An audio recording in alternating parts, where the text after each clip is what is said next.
Hi guys, welcome back with me again in this channel. So in this video, I'm going to show you how you can create the stunning trending HDR video effects on CapCut. So if you want to have the best settings for both video and photo to make your videos look professional, vibrant, and impossible to scroll past, you can just follow what I do in this video.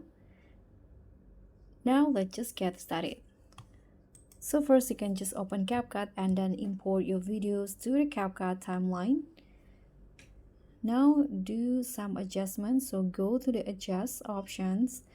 Here you can start with the brightness, increase it to 15, contrast 10, saturation 20, and then the brilliance you can add to 5, and the sharpness, let's increase it to 50.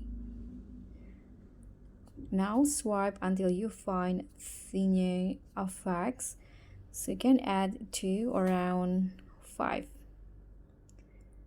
Now hit on the check icon, go back and click on the overlay options and add this overlays right here.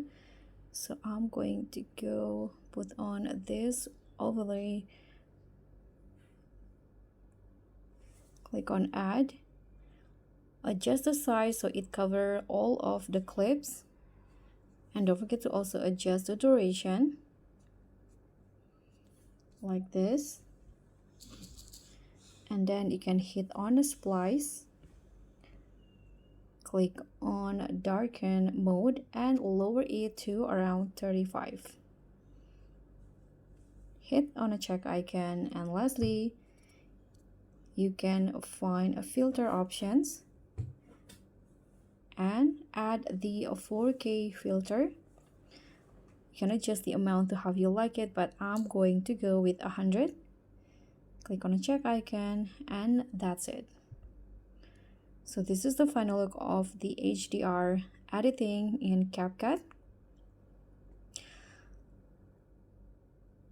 So you can edit your videos using these adjustment and also the settings. You can use the color corrections, add the filter, and also add this overlay. So if you found this helpful, please don't forget to click on the like button, leave a comment if you have any question, and also click on thanks. Also subscribe to our channel. So I'll see you all in the next video. Bye.